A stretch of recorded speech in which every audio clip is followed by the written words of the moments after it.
Today on Locked On Red Wings, The Athletic ranks Chris Ilitch the sixth worst owner in the NHL. Is that ranking fair or unfair? And also, the PWHL breaks records again in Detroit.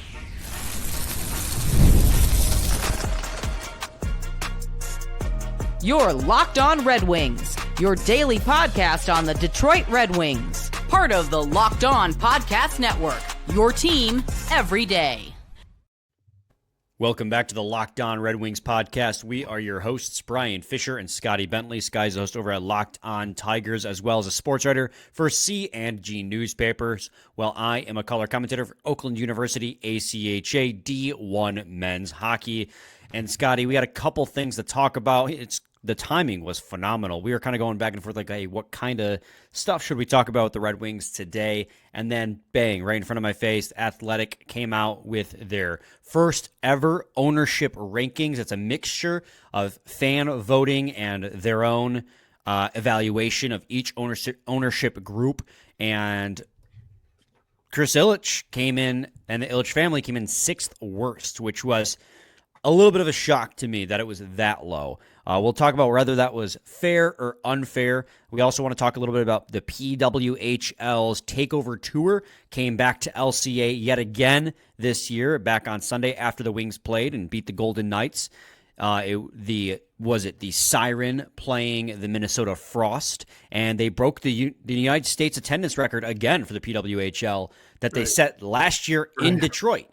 This year at 14,288, so we'll break that down as well. But before we get to any of that, we got to talk to you guys today about Game Time. Download the Game Time app, create an account, and use code LOCKEDONNHL for $20 off your first purchase. Also want to thank you guys for making Locked On Red Wings your first listen every day. Part of the Locked On Podcast Network, your team every day. Scotty, all right, let's talk and lead off with this article by The Athletic. This was the first ever time, as I prefaced, they had done ownership evaluations. They've done color commentating and play-by-play evaluations. They've done general management evaluations. They've done everything under the sun, coaching evaluations. But they had never before done the ownership evaluations. And this was a mix of fan voting and, of course, their own evaluation of these franchises. The first thing I want to ask you, Scotty, is when you saw Chris Ilitch, and we'll break down the why, right? We'll break down the exact reasons why they were ranked so low. But when you saw Chris Ilitch and the Illich family sixth worst in the NHL ownership groups, what was your reaction? I honestly don't know if I had an immediate thought, which I guess means that in my brain, like, that wasn't that surprising. I didn't expect the Illich ownership group in its, current form to be like toward the top. Certainly, I mean, you want to go back 20 years, then there's really no competition, right? Like that's the wildest part. They talk about that in the article. Go support The Athletic, as always. Go read the article. It's really a fascinating read, top to bottom. Keep Max employed. Yes, they break down kind of all 32 ownership groups and why they're ranked, and they have charts and data and stuff. It's really fascinating. But, they mentioned in there a great point, which is, if you turn back the clock 20 or 25 years, they are the unanimous number one, right? There is, in the pre-salary cap era, there is no competition on who the best owner in hockey was. None. Right. And it's just so crazy that, and obviously it's not the same single person leading the charge, but it's the same family that's still at the helm. And for that, the Illich family as a whole to, now be at what are they, seventh worst, sixth worst? They're 27th in the league, which would make them sixth worst. Right. So, I don't know. Like, you're asking for an initial reaction. I really don't think I had one. It was pretty much just like, about right. They're not the worst, but they're very far from the best too. Well, then let me reposition this. Did you find it fair? Is a fair placement for them or unfair? And to add context to this too, like, they're ranked 27th, but the letter grade they received was a C. So, like, if you're in college, a C is like, okay, C's get degrees, right? But I would have done A lot for just to see a couple of times, yeah. But there were a lot of ownerships and organizations that ranked above a C, which is why they fell to 27th.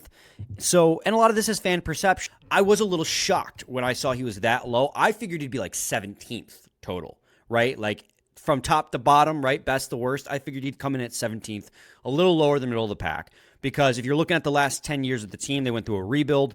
But some of the things in here, like the fan base evaluation, kind of caught me off guard, right? The big one here, Scotty, is that the fan base evaluation side of things ranked the Red Wings 31st in willingness to spend. That's the fan base saying that he's 31st in willingness to spend. And I do think, and this is where I want to pick your brain a little bit, maybe there's a little bit of Tigers bleed over because he's the ownership of more than just one team, because the Red Wings spent to the cap this season. And they have not been afraid to spend the last few years. This is an Yzerman conversation about like the guys they spent the money on, but they've spent money the last 3 or 4 off seasons to get better. So the willingness to spend, I was like, that just feels like knee-jerk the team's bad reaction from a lot of fans. I thought that was unfair. Now, there's other things I want to go into, but do you think that maybe the hurt feelings from not being able to do a whole heck of a lot this offseason with the Tigers and the off seasons prior with the Tigers, knowing that he's also the owner of that team, kind of led to the ranking in this specific ranking? Yeah, probably. To me, and I don't know if this makes me necessarily side with you or kind of just sit in the middle and not really care, but like I think it is pointless and kind of ridiculous to rank ownership willingness to spend in a salary cap sport. Right. What are we doing? Like, maybe if it's like big picture, like, are you, like employing the best, like coaching staff, like things out of the salary cap, right? Or like, are you renovating your stadium? And like, I don't know, maybe there's some things to be considered in that regard. But if you're strictly talking about the roster, it's a salary cap sport. Everybody is spending about the same amount of money. And like, certainly you have some teams that have to take on contracts to like get to the floor or whatever. But like the Red Wings certainly aren't that. And for them to be 31 in that, I don't know if I'd call it unfair, because I think we have a lot of evidence that this ownership group isn't too keen on spending a lot of money, but it's right. Certainly pointless to do in hockey, because there is a finite amount of money that you are like literally allowed to spend for any given team. And I think, yeah, there's probably some bleed over there from, Tigers fans and just from the city and what they've seen. I also think there might be some bleed over from, and you mentioned it a little bit there, like the concept of who they're bringing in. And we've talked about this a lot on this show over the last couple of weeks, and especially around the trade deadline, is this team has had a lack of willingness to bring in a big name free agent. But that doesn't mean that they haven't spent money. They just maybe haven't spent it wisely, but that's not Illich. That's not an Illich problem. That's an Yzerman right. problem. So Illich gave the keys to the car to Steve Yzerman. And right. That is what we asked for. Right. So a lot of this too, I feel, is a little bit feelings are mixed with where we're at with the Yzerman rebuild too. And that's mixing with the Chris Ilitch. People are looking to point fingers. And, one thing that I think is incredibly fair to continue to criticize Chris Ilitch for, and this is where bad feelings come through, and I completely agree that he deserves criticism, is the whole District Detroit thing, right? LCA opened in 2017, Scotty. Willingness to spend money in that regard, certainly. Right. Fair, yeah. That is where I think it's incredibly fair. Depends on what willingness to spend means. If it's talking about the roster itself, or versus outside of that, then I completely understand it, and I will be highly critical of it and should be highly critical of it, because 8 years into LCA being opened up, if you're walking towards LCA from Fisher Freeway, or you're walking from LCA towards Harry's Bar, which is a great bar, by the way.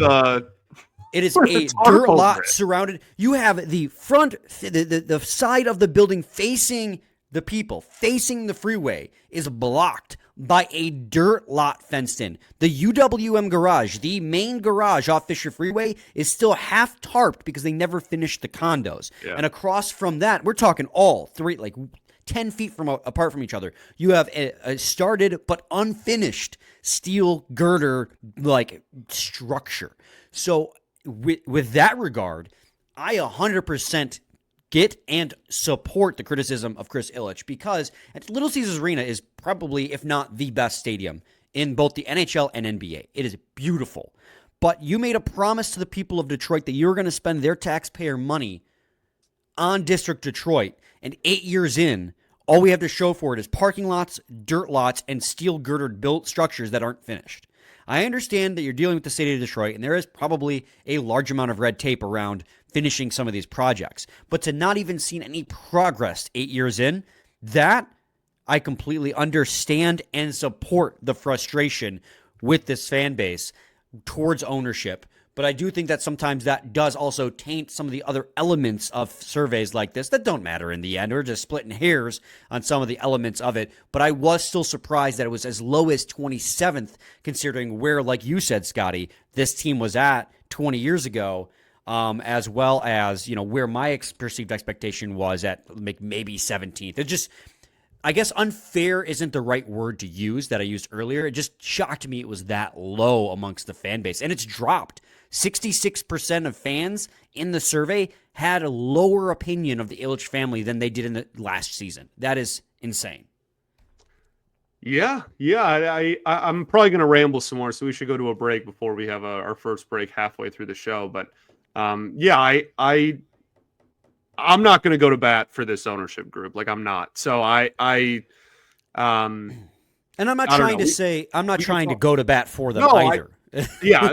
I wasn't interpreting yours as that. I'm just saying in a vacuum. But I think I really don't have too much of an issue with where they're ranked. It's just a matter of what they perceive as the reasons as to why they're toward the bottom. Right. We're going to head to a quick break. When we return, we'll continue this conversation. Stay tuned to segment 2 of Lockdown Red Wings. Got to talk to you guys today about Upwork. Scaling your business requires the right expertise at the right time. With Upwork, you can find specialized freelancers in marketing, development, design, and more. Experts ready to help you take your business to the next level. Upwork gives flexibility by connecting them with top freelance talent across multiple industries, including IT, AI, web development, and marketing. Whether you need extra hands for a project or a long-term partner, Upwork makes hiring simple and affordable. Posting a job is free and simple, and within a day with multiple qualified candidates to choose from. Instead of hiring full-time, Upwork helps find affordable top-tier freelancers to scale my business efficiently. Visit Upwork.com right now and post your job for free. That's UPWORK.com, Upwork.com to connect with top talent and grow your business today. Also got to talk to you guys today about Game Time. There's nothing like watching basketball live, the energy of the crowd, the sound of the sneakers on the hardwood, and maybe even a celebrity sighting courtside. If you want to catch a game in person, Game Time makes getting tickets easier than ever. Game Time's new feature, Game Time Picks, filters out the fluff and shows you only the best deals on great seats, so you don't have to waste time scrolling through thousands of tickets. I just checked the Game Time app, and there are some amazing deals on some huge matchups coming up. You know I got my Stadium Series tickets through Game Time. I got great seats at a great price because of that Game Time Picks feature. And the new Game Time Picks even highlights super deals, giving you the best bang for your buck with seat views before you buy, no surprise fees, and a lowest price guarantee. You can book with total confidence. Take the guesswork out of buying tickets with Game Time Picks. Download the Game Time app, create an account, and use code LOCKEDONNHL for $20 off your first purchase.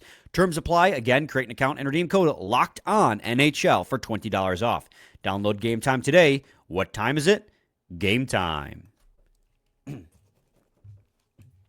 Segment 2, Locked On Red Wings podcast. All right, Scotty. I vented. Go ahead. I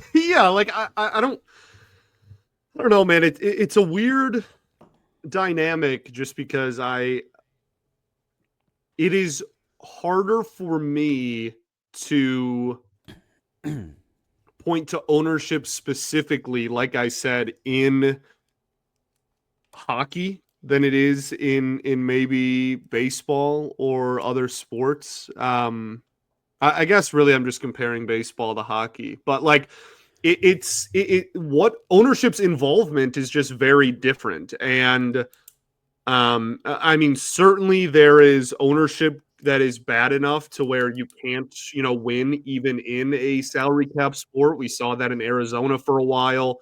Like certainly there are plenty of examples of that.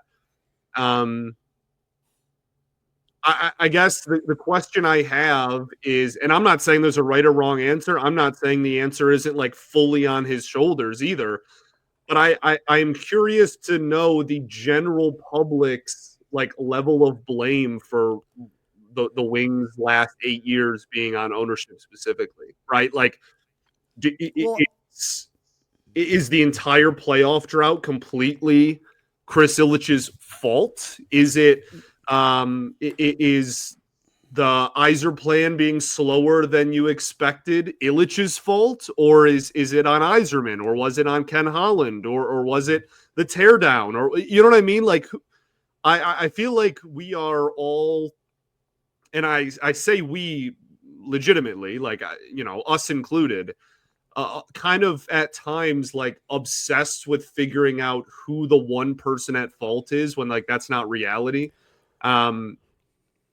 So I don't know. Like I have no issue with where they're ranked. I don't think this is a particularly good ownership group for like to own a sports team. I think that they have fumbled countless times with the Red Wings over the last 10 years. I think that they have fumbled countless times with the Tigers over the last 10 years. I do not think very highly of said ownership group when it comes to the operations and the involvement of owning a sports team. But I also don't think that it's so bad that it's like impossible for the Red Wings to win while he's the owner. Like if I thought that, I would stop watching. You know what I mean? Like if I would completely stop watching both teams if I didn't think it was possible for them to still do anything under them. Well, and important too, right? Like we're talking about Chris Ilitch himself, but this is ranking the ownership group of the Illich family. So going back 10 years too, like this has to do with what Mike, God love him, right? He was a fantastic owner, but at the end of his tenure as ownership, wanted to hold on. There were reports that Ken Holland wanted to go a different direction. There were reports that Dave Dombrowski wanted to go a different direction when they saw the writing on the wall, right? And, there were reports, Scotty, maybe you can back me up on this. I'm remembering, but there was a rift about how the Mike Ilitch felt about how Dave Dombrowski handled selling off assets when Mike Ilitch wanted to put the pedal to the metal, and that ultimately led to Dave Dombrowski's, firing and then bringing in Al Avila. Now, and this similar things with the Red Wings, where it's just like squeeze as much as you can out of Datsuk and Zetterberg when the writing was on the wall that this team needed to tear it down.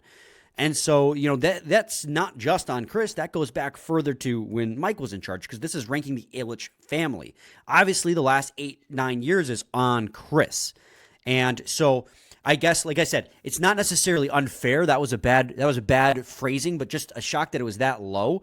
But I'm not mad at people either, because I understand that it's the unfulfilled promises on taxpayer dollars, right? The overpromise, underdeliver on LCA's District Detroit. It's both teams up until this last year with the Tigers struggling, and then the inclusion of constantly seeing prices rise at Little Caesars Arena and Comerica Park. And they this is crazy because it comes on the heel of today we found out at Comerica Park, right, Scotty? They're tearing down they're taking down the Tiger sign on the Jumbotron, replacing it with Comerica Park, replacing it with the sponsored name where you had that beautiful Tigers LED logo before. And as of right now, it just says Come Park, which is very on the nose with the Illich family. So yeah, no, I understand, and I don't disagree with people who have it ranked that low. I was just shocked it was that low already, because I would have assumed there were other owners in the league, more owners in the league, that people had even worse. Because my whole opinion on Chris Ilitch as an owner right now, is kind of just meh, like shoulder shrug.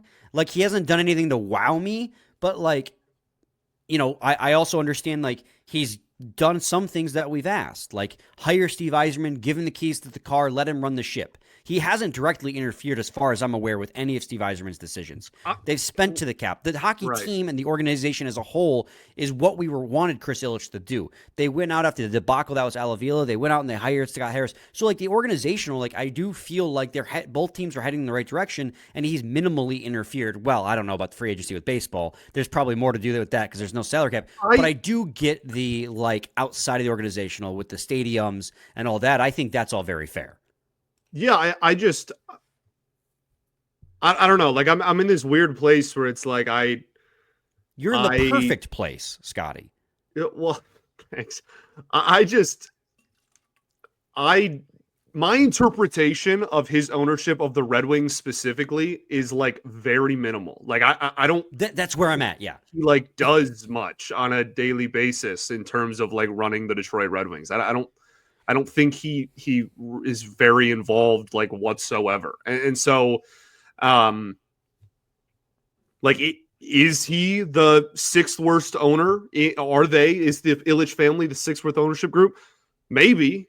I'm just like, also I read that and I'm not going to go to bat for the ownership group. So, like, if you think they're the sixth worst or less, that, that they might be, and I'm not going to get in the way of that opinion. I see that and I go, like, all right, like, I don't have like an emotion tied to that. It's like, okay, like, maybe they might be, sure.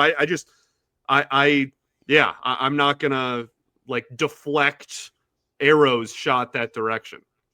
Well, and I think you put it so succinctly right there, right? Like, they don't really do much for the Red Wings in terms of like, they don't get really all that involved, which, in my opinion, is what you want out of an ownership group, which is why I think I was so surprised that they were ranked so lowly. But I also, like you said, I don't mean to sound like I'm going to bat. I'm just trying to rationalize every facet of this, I just think context matters. Like, some ownership groups, you really want them to be involved, and some you want them to, go away. So Jerry Jones. Right. Yeah, I agree. I have no issue with the ranking. Like, that's where I'm like, I have no issue with it. But I have no issue with it. But if they were 10 points higher, I'm not sure I'd have an issue with it either.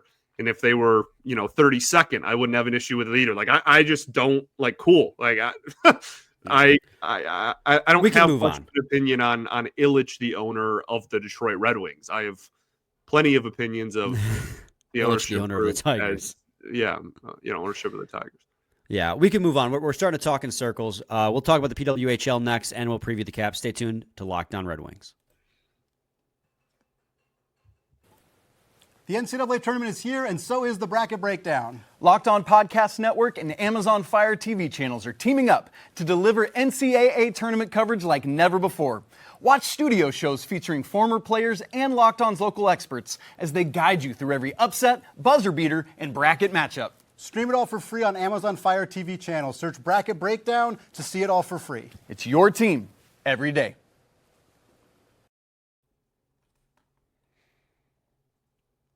Segment 3, Locked On Red Wings podcast. All right, Scotty. On Sunday, after the Wings shut out the Vegas Golden Knights, the Minnesota Frost and the New York Sirens came to Detroit, and they reset the U.S. attendance record for the PWHL at 14,288. Last year, it was set at Little Caesars Arena at 13,736. So nearly almost 1,000 more people at this game. And during the game, the PWHL announced that over the past year, they've had over 1 million fans come and attend games, which is great for the sport of women's hockey. And I think it just kind of furthers the intensity and the bid for Detroit to eventually get a PWHL expansion team. Yeah, it's super awesome, man. So I was actually at the game last year. I wasn't able to go this year because of work, but I took my little sister last year, and it was just absolutely awesome. The experience and seeing how much it means to people. Like this is, like it holds weight. This is a meaningful thing to a lot of people everywhere and a lot of women everywhere, and it's just really awesome to see the impact. I actually, for the newspaper, I was able to interview some of the players that are from Michigan and played in this game, and was able to talk to like the commissioner's office of the PWHL about, the future of women's hockey in Detroit. So that's an article that should be out in the next week or so. But just hearing, how much this matters to everybody and how kind of important it is to continue doing it, and how cool it is that Detroit is such a hotbed for hockey in general, but also, women's hockey specifically. It's just really, really cool. It's a great product. Like I said, my sister is now absolutely hooked ever since the league's inception, and it's really fun. Like I said, they're on TV now. You can stream their games and whatnot. It's really awesome, and hopefully, as you said, the city of Detroit can get one of these expansion teams soon, because it's one of the cool things about talking to the higher ups of the league is they are doing so well that, one of the quotes I have in the article is, it's not a matter of if they expand, it's just where they expand to. Like, they are absolutely going to do it because of the success of the league. So huge market still remains in Canada. Those have crazy attendance every time they go and play anywhere up there.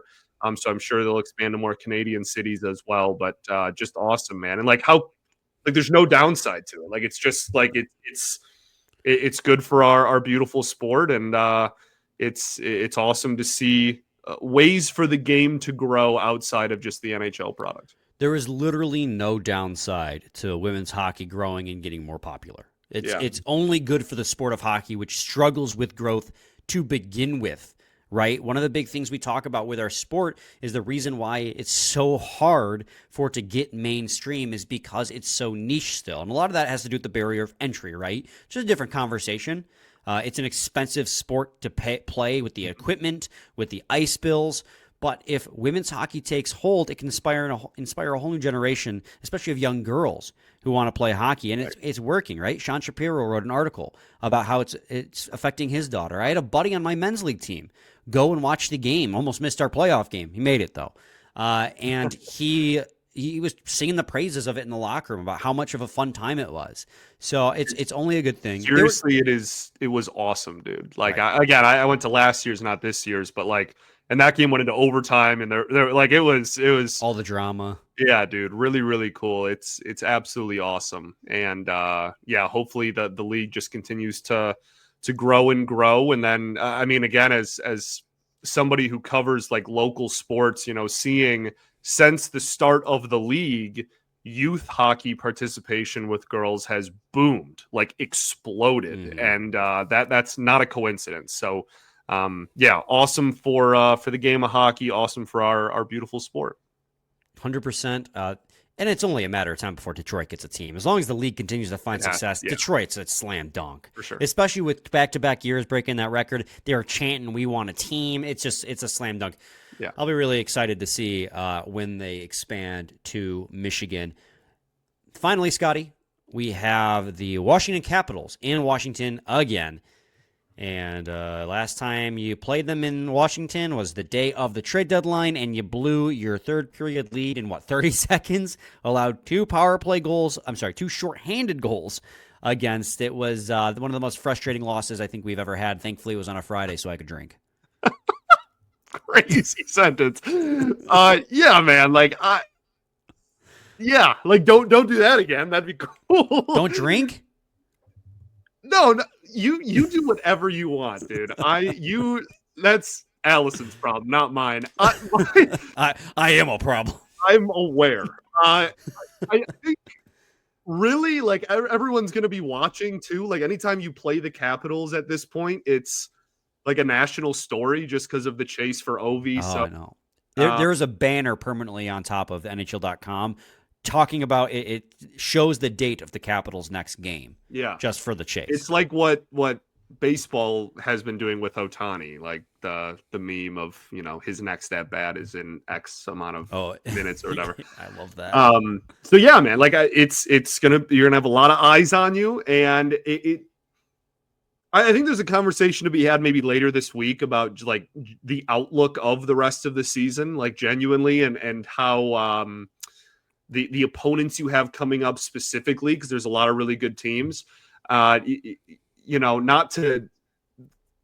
It's tough because it's like every game is you kind of want to call a must win, and like obviously that's not true. You don't need to win out necessarily to make the postseason, but like you need to win against really good teams to keep your head above water here. So hopefully they can keep getting really good goaltending.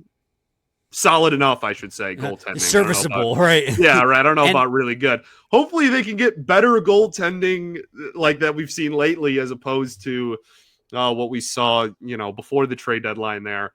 Yeah, I think that's pretty much it. I'm rambling at this point, but like you just kind of have to win. Like you got to go. You gotta win a lot of games here. So, whoa. Yep. Notably, Mrazek will make his fourth straight start. McClellan said that he probably will, which means basically he will be.